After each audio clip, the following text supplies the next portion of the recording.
Good morning, everybody, and welcome to the Real Results Virtual Farm Online Demo Week, which really rolls off the tongue.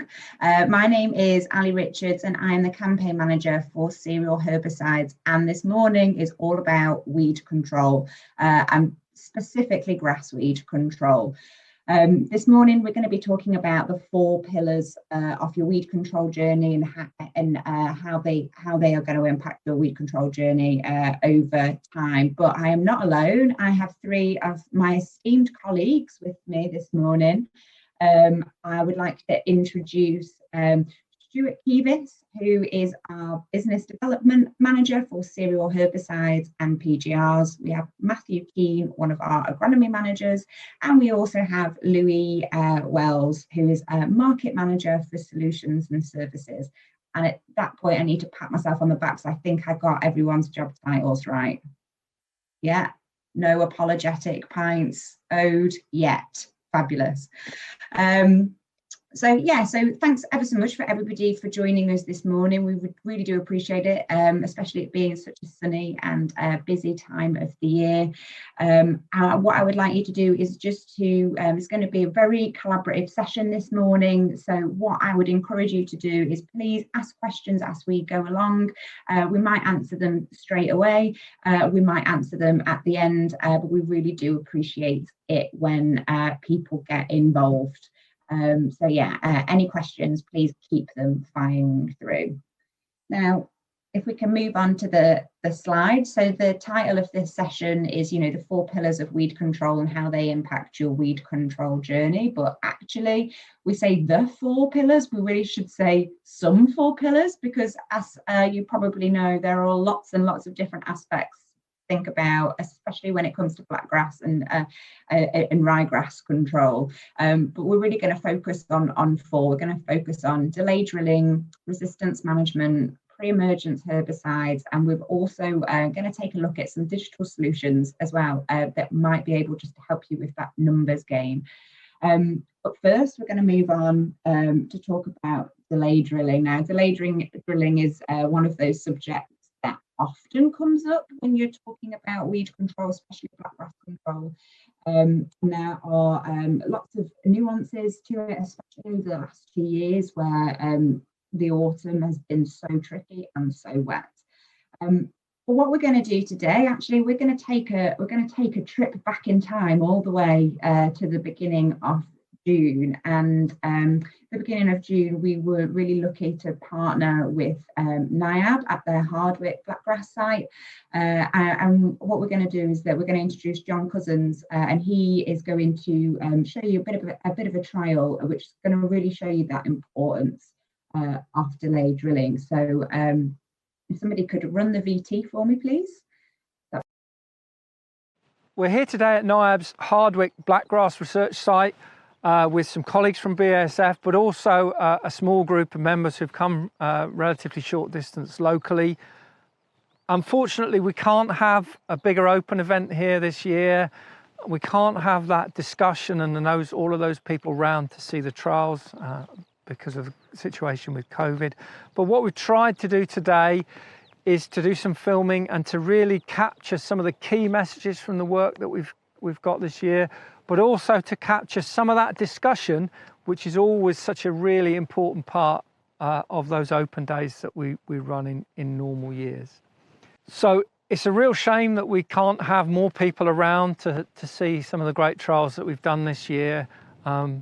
But we're going to make that content available as far as we can, both as part of BASF's Real Results Virtual Farm platform, but also some of the members' work on NIAB's own members' website. We have a trial here supported by BASF where we're looking at what we're calling a hierarchy of factors in blackgrass control. What we're actually looking at is application technology, but we're looking at it in the context of whether application approach is more important than application timing, product choice, or even drilling date. And the idea is to reinforce some simple messages about we do want attention to detail and people to think about how they're applying pesticides, but there's no point in optimizing the the small things if you're not getting the big things right in the first place. So in this trial, the biggest impact that we've seen is the impact of blackgrass numbers from drilling date.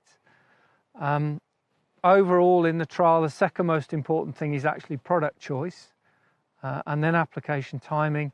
And then yes, we're seeing that the way in which you're applying pesticides, whether you're using, in this case, something like a flat fan, 100 litre a hectare approach, or using an aggressive 90% drift reduction technology nozzle with a higher water volume, that is making a difference. And it is, if you like, putting the icing on the cake. But the trial really reinforces the message that the important thing is to make sure that the cake is right, that you're getting things right at the top of the hierarchy, as well as the attention to detail at the bottom of the hierarchy. So we can start here with a series of plots which are drilled at the early drilling date. So these plots are actually being drilled towards the end of September. An untreated plot, and you can see the background level of blackgrass pressure that we have on this site when we establish these autumn sown crops in that early drilling date in September. Just the pressure in terms of weed control and how high it can be. But when we move down, we start to see treated plots. So we've walked down now to some plots where we've applied Luximo plus pendimethalin, still in that late September drilling window. So a really high blackgrass pressure in the background. And you can see a couple of things. I mean, this has been a great season for herbicide performance. So all of the herbicides have given us quite a high level of control. The synmethylin plus pendimethalin plots are the best in the trial. Again, that being part of the decision making in terms of maximising your blackgrass control. And on the left-hand side, my left, we have a plot which is Luximo plus pendimethalin applied with a flat fan at 100 litres a hectare, 10 kilometres an hour forward speed. And on the right, we have the same herbicide application, but this time with a 200 litre water volume and a 90% drift reduction technology nozzle. And you can see there is a difference left to right that's coming from that application approach, but that difference is relatively small compared to the differences we're seeing between products, and also relatively small compared to the differences we're seeing between application timings. You can also see an improvement in control in one application technique compared to another, but really importantly, the size of that difference is relatively small when you compare to some of the other treatment effects that we see in this trial. The drilling date is by far and away the most profound impact on blackgrass numbers, and then the product choice, and then application timing, because we have some pre-em compared to some delayed peri-em timings for the same herbicides. And then at the bottom of that hierarchy is this sort of difference between application technique that we're seeing. So again, reinforcing the message that yes, we want attention to detail, we want people to look at the small things, but it's really important that you fix the big things first and then move down that hierarchy. The second block in this trial, exactly the same, just drilled 4 weeks later. So the only difference between these plots that we'll look at in a little bit more detail is just the reduction in blackgrass pressure, the reduction in the number of blackgrass plants that comes from drilling later in the autumn. So yeah, still quite a high level of blackgrass in here. This is the untreated plot, but a massive reduction in blackgrass pressure when you compared to the untreated plot drilled just 4 weeks earlier. And when we look at the treated plots, which have had the same herbicides applied, we'll see that the combination of the effect of the drilling date reducing the blackgrass plant number and the delayed drilling date having an impact, moving us into a time when pre-emergence herbicides will work better in the autumn, has meant that the outcome in terms of overall weed control is just completely transformed. So if we look at the Luximo plus pendimethalin plots, which match the Luximo pendimethalin plots drilled 4 weeks earlier, we'll see that complete transformation. So now we've come down and we're looking at the same Luximo plus pendimethalin treated plots with the two application approaches, the flat fan, 100 litre hectare, the drift reduction technology nozzle at 200 litres a hectare. And this trial of hierarchies of all these different factors, really the take-home message has got to be how the potential blackgrass seed return from that first drilling date with maybe not quite enough herbicide active at a delayed pre-em timing, down to this well-timed good herbicide application at the later drilling date, completely transforms the weed control. And it's that combination of factors of picking a drilling date that suits the level of blackgrass pressure that's in the field, making sure that your application timing is really good and tight up against the drilling, picking really effective herbicides, and then maybe looking at how we're going to optimize the application technique. This is how we're getting this transformation in weed control. No one of the individual element is providing that. It's the combination of these different approaches which is achieving such a low level of seed return.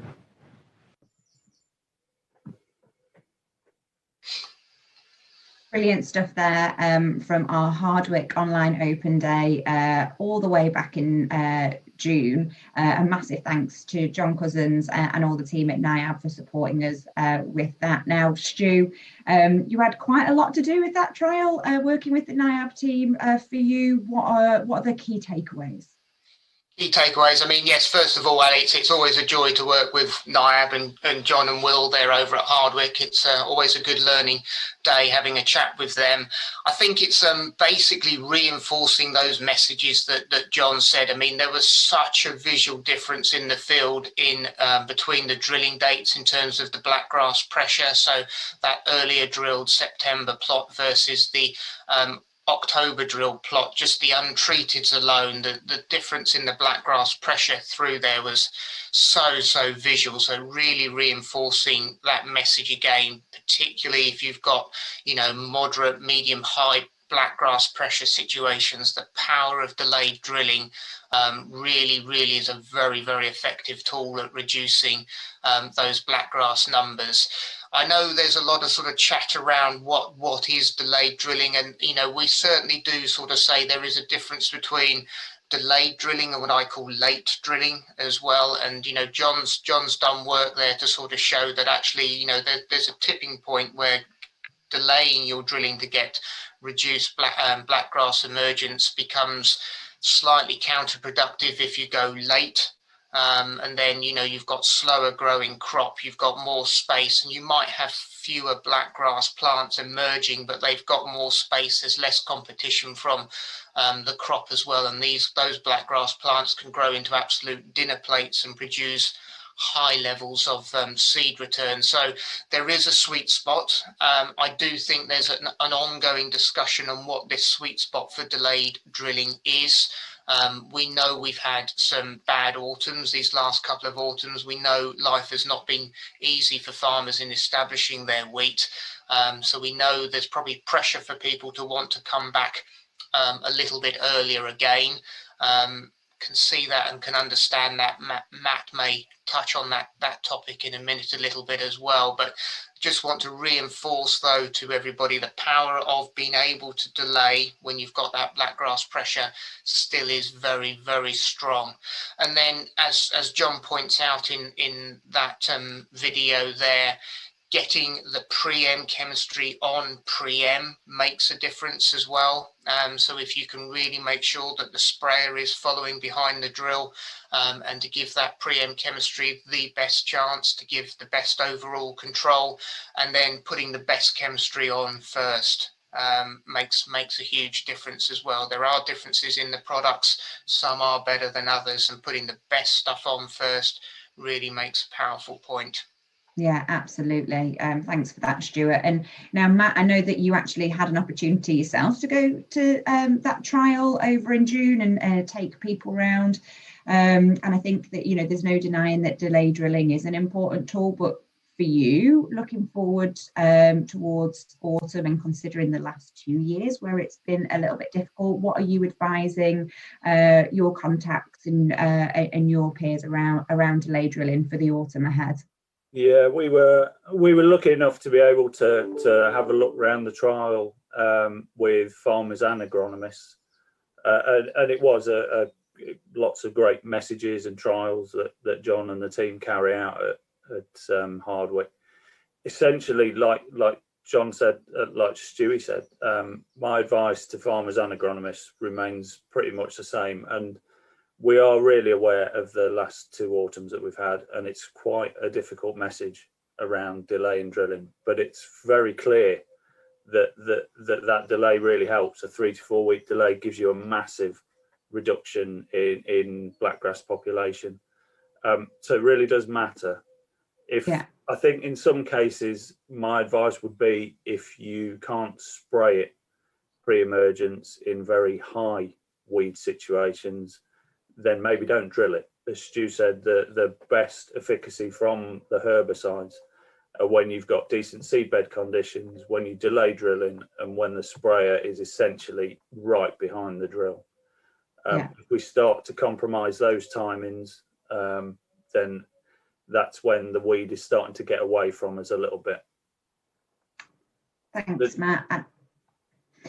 So I think also on the cereal herbicide zones on the Real Results virtual farm, you could actually see the full interview that we did. There's a good 45 minutes going through that trial, but also some of the other trials that were at the Hardwick site, and those messages really repeat themselves there as well. What you are also able, did the clicker work? Yes, it did. Technology is on our side this morning, lads.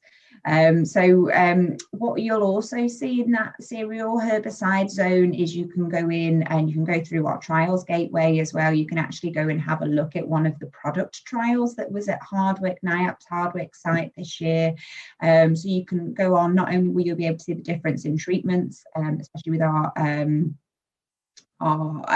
new herbicide Luximo. You can go and have a sneak preview at that in there, but you can also see what we've done here is you can also see the differences between September and October drilled, depending on what treatment you use as well. So making sure that those messages very much are at the forefront. But just to say, if you've got any questions on delay drilling or resistance management or any of these topics we're covering today, keep them rolling in. We're happy to answer them whenever. But moving on to another really important pillar of grassweed management is resistance management, something that is increasingly becoming more and more challenging. But rather than me talk about resistance management, actually we've got one of our colleagues, Steve Dennis, who's head of business development. He is going to go through a resistance management masterclass with you. So if we could run the next VT, please.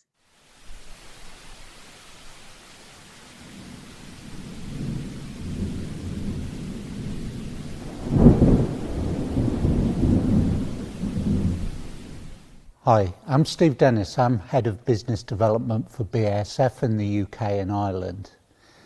We've come through a period where farmers have really had to struggle with blackgrass control. Blackgrass populations are becoming more difficult to control, and they're becoming more geographically spread, as well as the density increasing in a lot of farms. But finally, things are beginning to look a little bit brighter. Because of good cultural and rotational controls that farmers have been introducing, because of the whole use of IPM for control of blackgrass, but also because of the new introduction of new and exciting chemistry like Luximo from BASF, things are starting to look a little bit brighter for blackgrass control. So the really exciting thing coming up with new chemistry is that we've actually got a new mode of action coming as well. We've been relying on the same chemistry for many years, even decades now. We've got different types of chemistry in the market that's got different attributes, but it's always exciting to have something new. But that also brings us some great opportunities to be able to vary the chemistry we're using and to allow us to control strains that other chemistries are struggling to control. But let's have a think about what we should be considering when we put together a blackgrass control strategy. For blackgrass control, the key factors is managing numbers. There's two aspects to this. We need to reduce our blackgrass population because we need to reduce the competition that's in the crop. If we don't control our blackgrass, we will not maximise the profit that the farmer achieves. But equally, if we're not reducing the blackgrass population to around about 97%, we're not reducing the population in the seed bank in the field. If we're leaving more blackgrass than that, we're actually returning too much seed to the seed bank, and we're leading to a higher population in future years. So it's clearly a numbers game for blackgrass control. The key challenge as part of this numbers game is to make sure that we're controlling resistant populations to at least the same degree that we're controlling the sensitive populations. If we leave 20% of the blackgrass population but we're only controlling the sensitive ones, then that 20% seed return will all be resistant population. And then we're just increasing our problem as we come into future years. So whatever approach we do, it needs to be designed to kill the resistant individuals as well as the sensitive ones.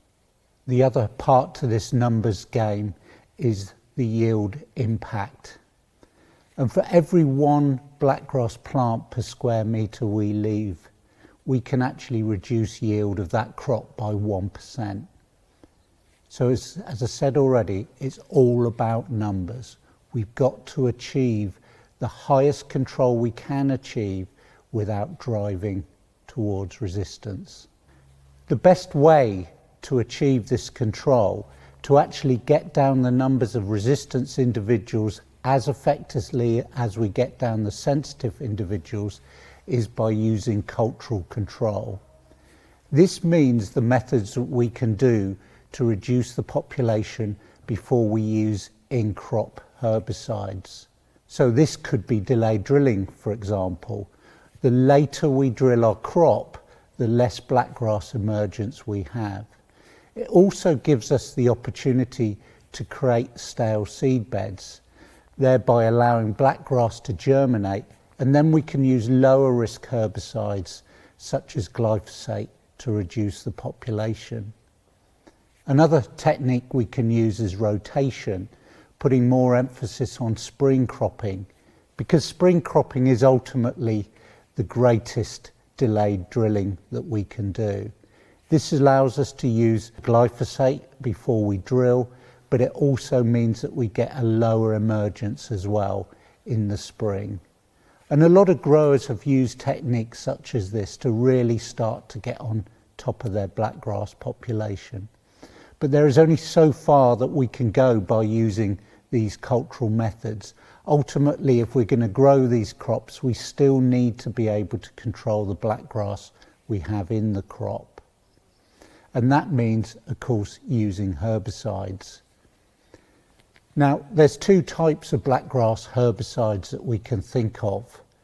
There's some high-risk blackgrass herbicides and there's lower risk ones. And we're talking risk here in terms of resistance development. And the real skill is to be able to achieve as much in-crop control of blackgrass as we can by only using those herbicides that have the lower risk to blackgrass resistance development. Once we've drilled our winter wheat crop, now we have to rely on in-crop herbicides to achieve control of the blackgrass. There are one or two other techniques we need to think about as well. For example, hand roguing to reduce blackgrass where it comes through. And another one which can be very valuable is a zero tolerance effect, where you see blackgrass coming through with your crop. You manage that by spraying those areas off, destroying them with glyphosate. Again, this is an example of watching out for a numbers game. If you see any blackgrass, deal with it. In terms of in-crop herbicides, we've got two basic groups of chemistry, and we can consider those low-risk herbicides in terms of resistance development and higher risk herbicides. The lower risk herbicides tend to be less of an all or nothing resistance, more of a reduction in performance that occurs over many years. And gradually, as years go by, the performance that we achieve with those herbicides gradually reduces. Whereas the higher risk herbicides tends to be much more black and white, much more of an all or nothing effect. And the resistance to those can develop much more quickly as well.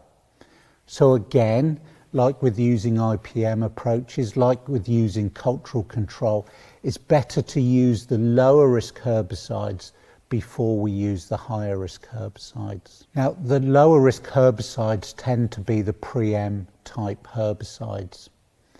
And we've been used in an industry, we've been used to using pendimethalin, we've been used to using flufenicet.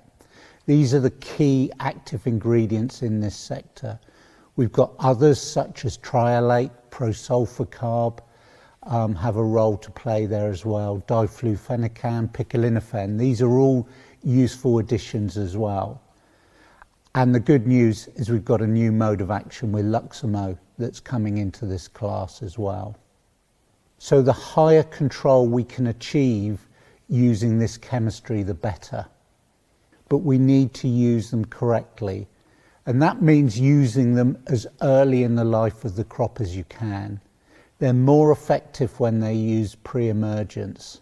Most of these products can still be used in a post-emergence slot, but actually the performance drops as time goes on. If you've got any insensitivity at all to these herbicides, the smaller the plant is when it is sprayed, the more effective the performance is. And that means most of all going pre-emergence of the weed. So we've reduced our blackgrass population quite effectively now by using a number of low risk techniques. We've used cultural controls, we've used all the IPM tools in our almary, we've thought about rotational things as well. And then once we've established the crop, we've used low risk chemistry in a pre-emergent situation.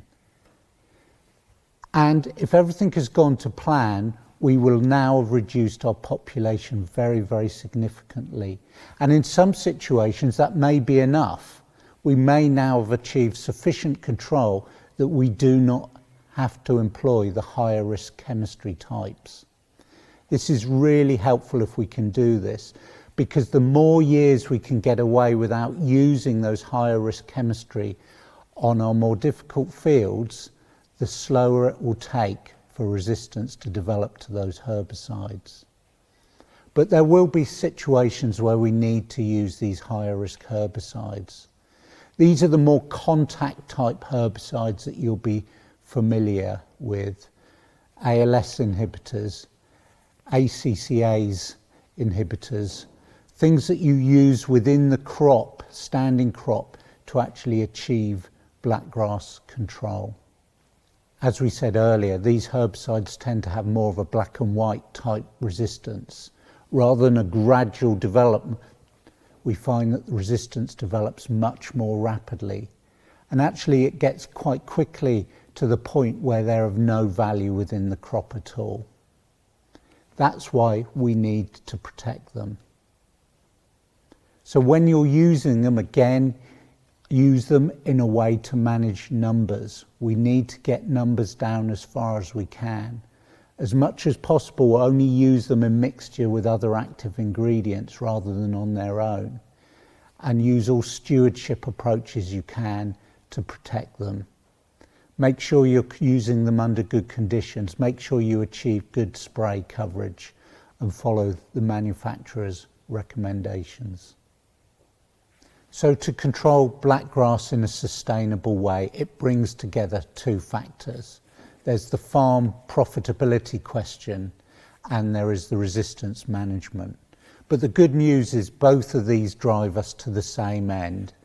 It's a numbers game. We need very high levels of control to maximise profit, but we also need to minimise the blackgrass seed return for resistance management.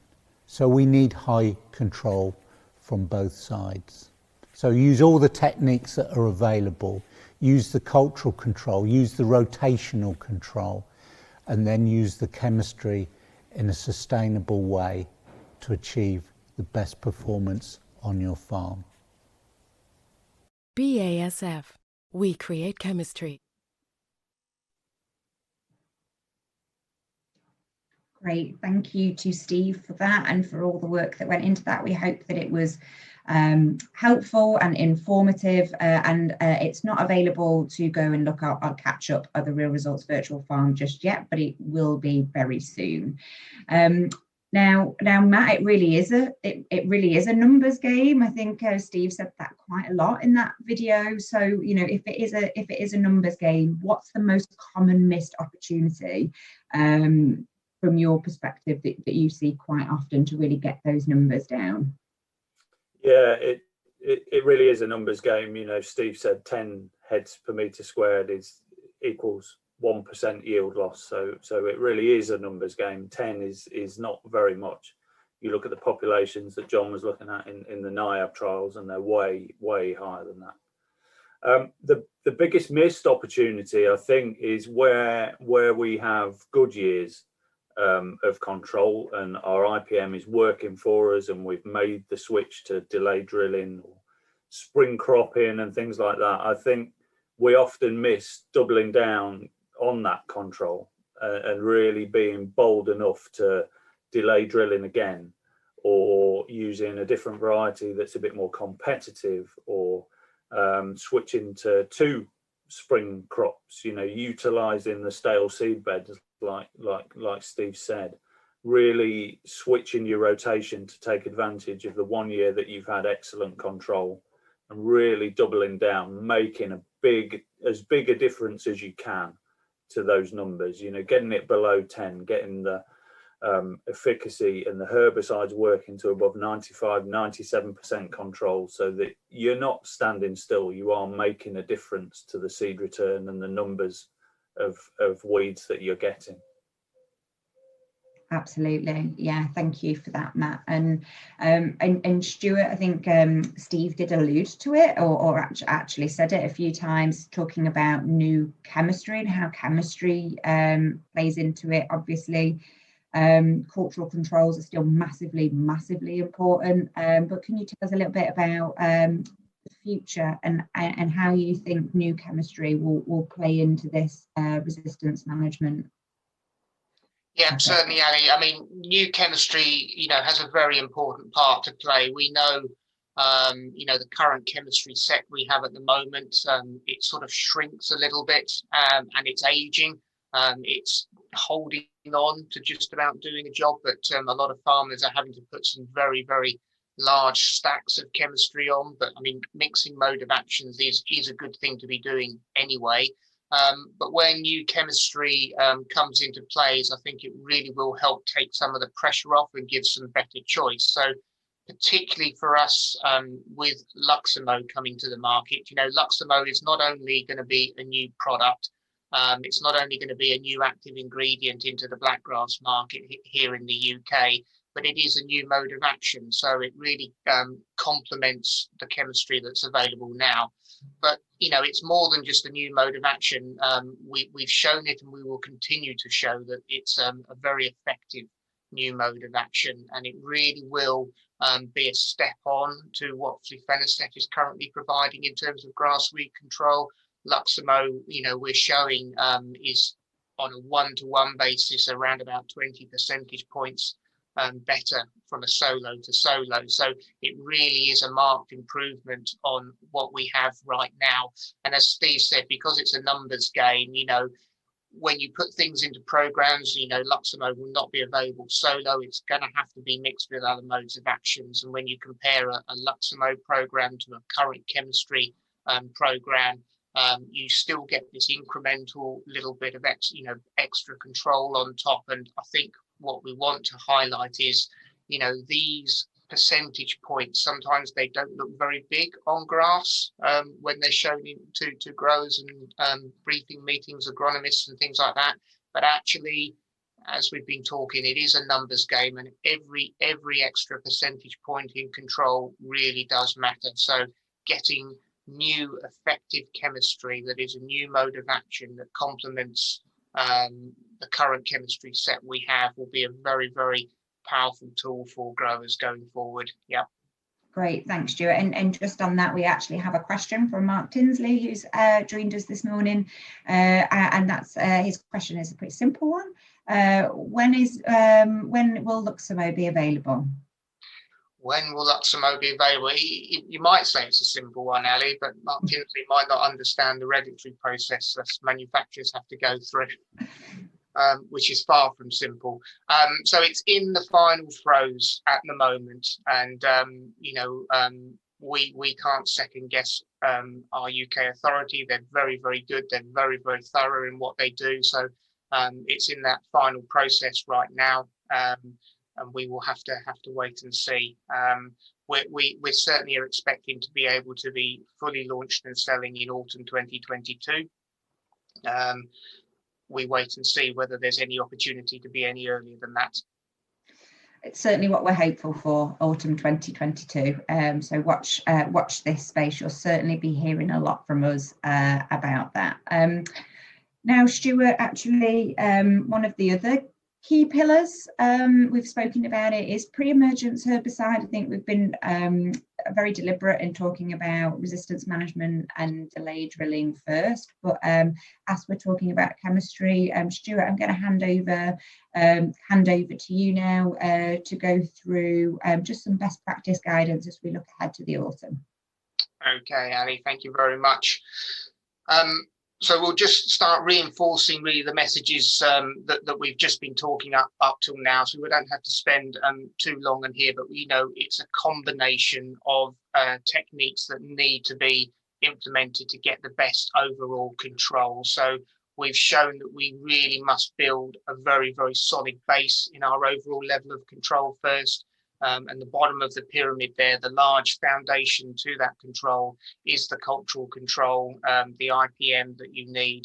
Then, as we said before, the best, most effective chemistry in terms of also the lowest resistance risk management chemistry is the soil residual chemistry, which is best applied at that pre-em slot, followed by then, following up early post-em.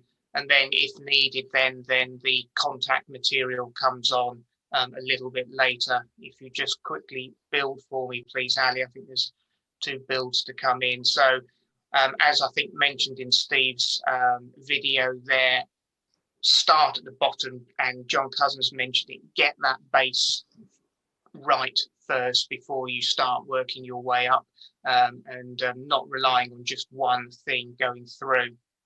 We have the next slide, please, Ali. Just as we've seen before, the level of impact that various cultural control measures can have is really very, very powerful. It really can reduce numbers down a huge amount. So we've already mentioned the power that delayed drilling can have. We've talked about high seed rates and competitive varieties. But actually the herbicide program still is a very important part of the whole suite of armory that you have for your blackgrass control. You can get it down to a level where actually the herbicide program really can then start getting you towards these really high percentage point levels of control that make sure that you're getting on top of your blackgrass, that you really are reducing that seed return and reducing that seed bank pressure.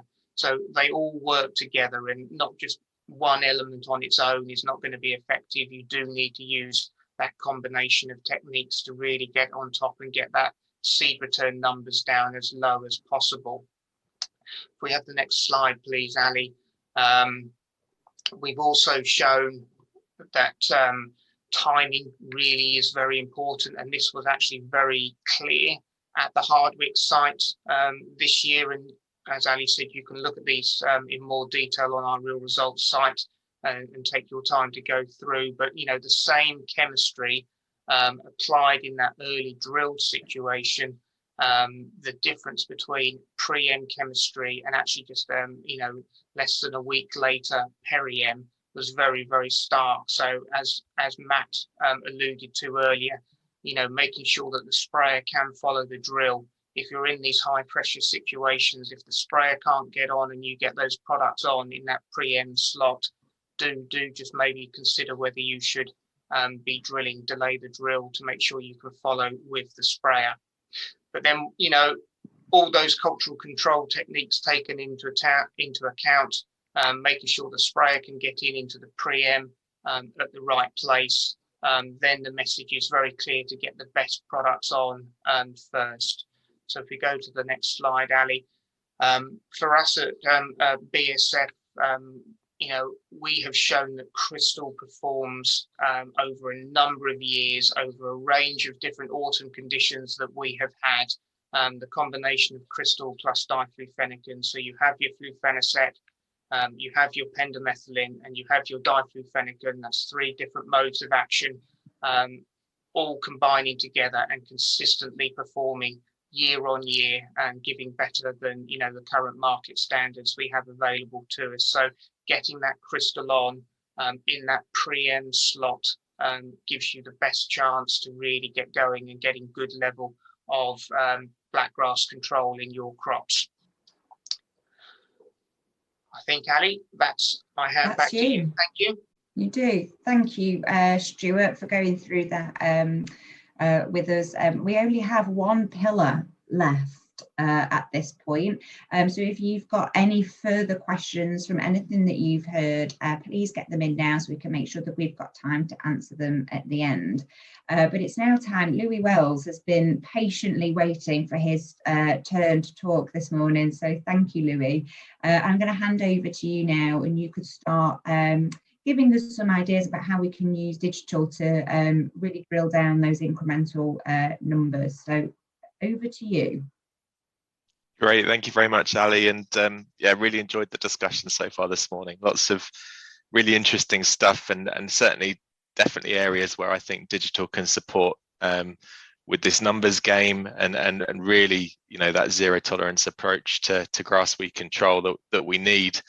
For me, I think you know, knowledge is power, if you like, and using some of these digital tools and techniques to build that knowledge about your farm and your fields and your weed pressures and burdens, I think can really support. So yeah, hi everybody, welcome to the digital part of the presentation. I'm Louis Wells, the commercial lead for xarvio here in the UK. And what I wanted to do is as I say, talk about some of those incremental 1%, 2% gains that we can deliver here with digital. So the first one that I wanted to talk about is quite a simple one, really, and it's a tool that we have within our xarvio Field Manager system called Field Notes, and it's basically available on phone and also on your computer. And what this Field Notes function allows you to do is map the weed pressure that you're seeing on your farm, in your fields. It takes your GPS location, so when you're out there crop walking and having a look at your fields, you can simply basically log and put a pin where you're seeing weeds. You can take a photograph there, and you can choose whether you want that just available for this season. So are you going to come back a couple of weeks later and hand rogue it or spray it out with some glyphosate? Or you can keep the pin there across a number of seasons. So for me, I think one of the key things with weed control, like Matt was talking about earlier, is looking at how is taking advantage of good conditions in certain seasons and looking at how the weed burden is changing from year to year. So actually kind of documenting and seeing some of the things that you've done in previous years and going back and revisiting some of those spots and how that area is developing in terms of the weed burden, I think is really important. I perhaps should have introduced xarvio a little bit better than I did. I missed this a bit right at the beginning there. But as I say, we've got this Field Manager tool, which this Field Notes function is a part of. But there's also other features, which I'll come on to in a second. And then basically what it is it's a crop optimization platform. So all the way from seeding and drilling through to harvest, there are different digital technologies and different data layers that can really kind of plumb in and support you know, your activities. So the next one, which is in the Field Manager platform as well, is all around variable rate seeding. And for me, this is another opportunity, you know, for a 1 or 2% improvement potentially in weed control. And there are obviously other reasons to do variable rate drilling as well. You know, you might have a variable field in terms of soil type and establishment in general. And you can see what we can do here within the xarvio platform is take a yield map, for example, here on the left-hand side, or a productivity map, and turn that into a variable rate zone map. So you can see that here on the right-hand side, where the background variability in the field is turned into a map that you can put into your drill terminal. You can adjust the seeding rates and basically put a little bit more seed in parts of the field where you know, establishment is more challenging, a bit lighter, and perhaps a little bit less in some of the more productive parts of the field. But the nice thing as well is you can really adapt these maps and use them also for other pressures on the field. You know, so you might be aware of a bad patch of black grass or ryegrass up on the headland there, potentially, and you could basically go in, draw a square and say, actually, I want to up the seed rate a little bit more there. I want to make sure I've got a really competitive crop to compete and for space and for light with that weed pressure in that area. So it's a really simple to use tool, really flexible, and you know, in a matter of minutes you can go from putting your field into the system, potentially using one of these base layers, or if you want, just, you know, drawing some of those hardest weed areas you know, manually over the top, and creating your own variable rate seeding plan. So that's that one. The next one, I guess, is, you know, potentially the weed pressure in certain parts of the field is too much. You know, maybe you want to take it out of autumn cropping and give it, you know, go in with something in the spring in a certain part of the field. Maybe most of the field is fine, but there's just a tough area.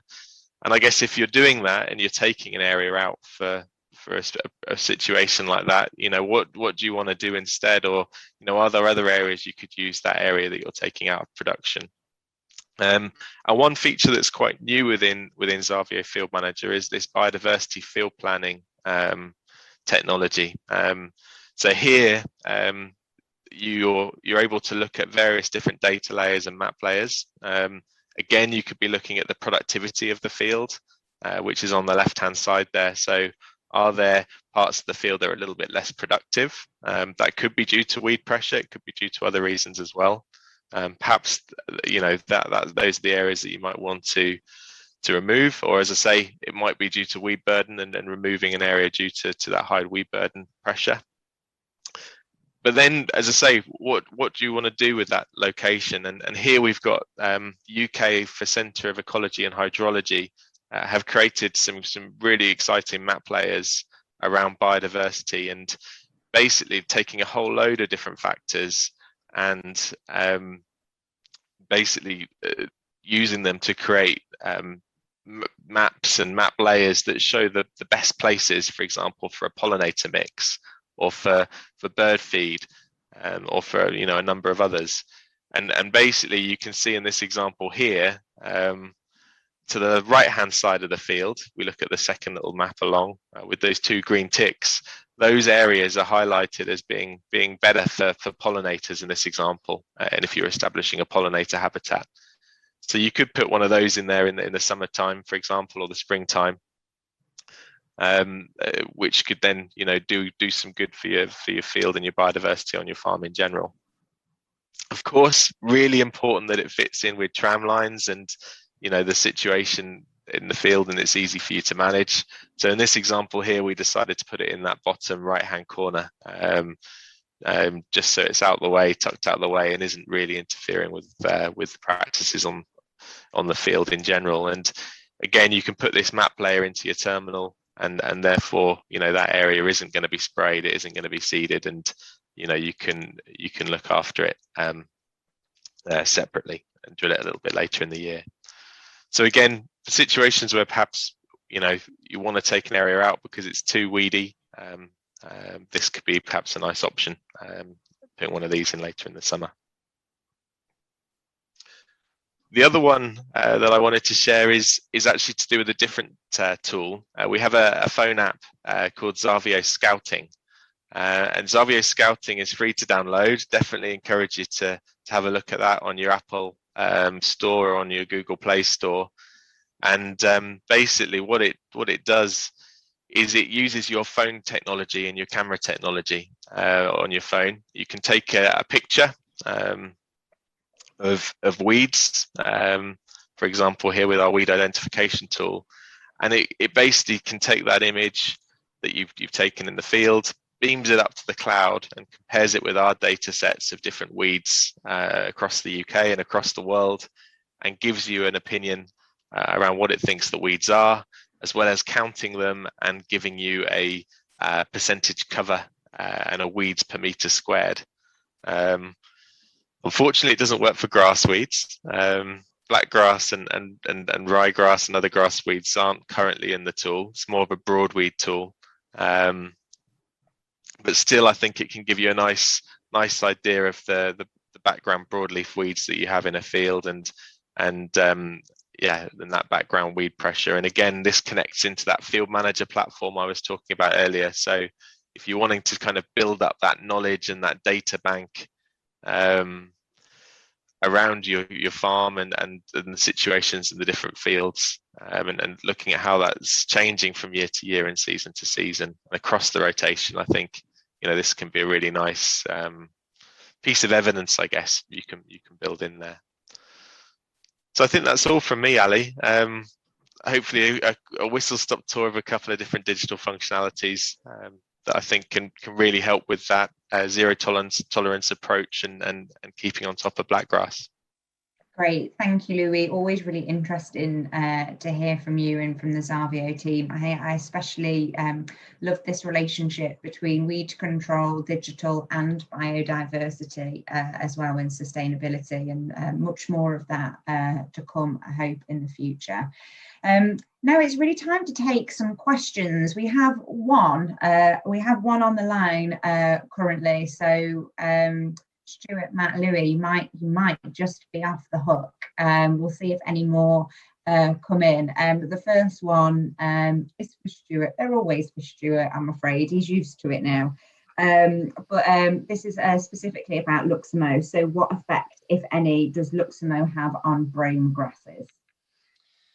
Brome grasses, it depends a little bit on species. It depends a little bit on germination pattern.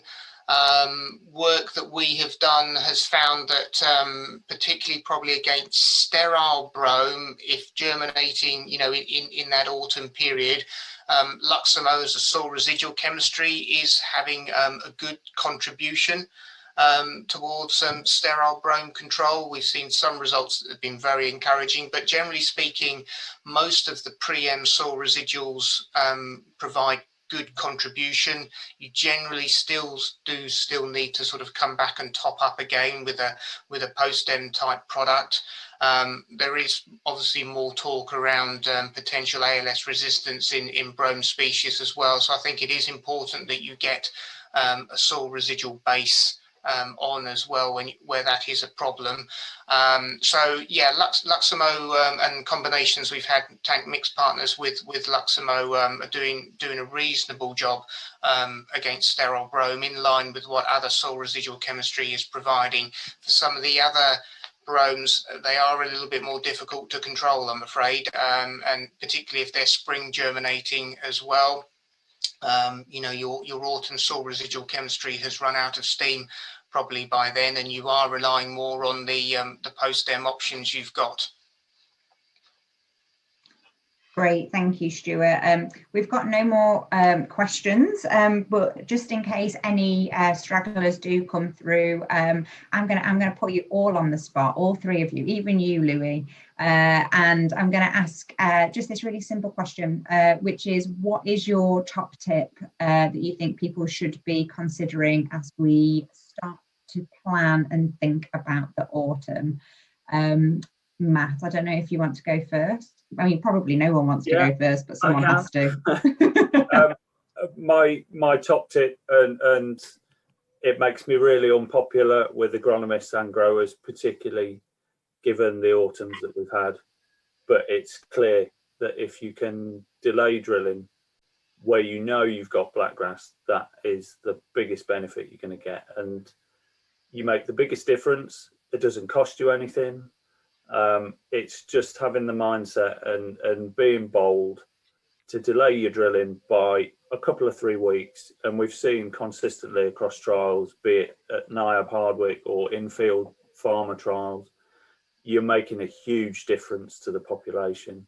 And that helps everything you're doing after that. It means your chemistry is going to work better. And you're going to start to bring those numbers down, make a real impact on the numbers you've got. Brill, thank you, Matt. Louis, how about you? Yeah, thanks, Sally. I think for me, it's knowledge is power, you know, and I guess part of that maybe is looking backwards, which, you know, where are my worst fields? Where do I know my blackgrass populations are? How have those been over the last couple of years? You know, I think the other one that I think what Matt touched on earlier is, you know, really taking those opportunities. You know, if you see a good opportunity for, you know, a couple of stale seed beds or, you know, good opportunities with the weather patterns that are coming in, then really make the most of them if they arrive for us this season. And yeah, I guess going forward, you know, record and look at what you're doing, and that I think will stand you in good stead in future years too. Thank you, Louis. And last but by no means least, Stuart, what's your top tip for the coming autumn? I think it's just reinforcing the messages that we've discussed here. So getting those base pillars right. New nozzles might be a sexy thing to talk about, but actually, if you haven't got your IPM right, if you haven't got your product choice right, and if you haven't got your timing right, it doesn't matter what nozzles you're using at the end of the day. They add on at the end, but get all those base things right, and the power that the cultural control can bring you, like Matt was saying, power that the right product choice can bring you, and getting it on at the right time. Those things combined to make the biggest difference, and they're where the concentration should be first. Great, thank you, Stuart, and thank you to all three of you for joining me this morning. I think it's been a fantastic session, and also thank you to everybody who's joined us online as well. We hope it's been useful. You will be able to access this on Catch Up as well. So if you're watching this on Catch Up, thank you for joining us. I think all four of us are on Twitter, so if you've got any specific questions you want to ask, feel free, and we can do that.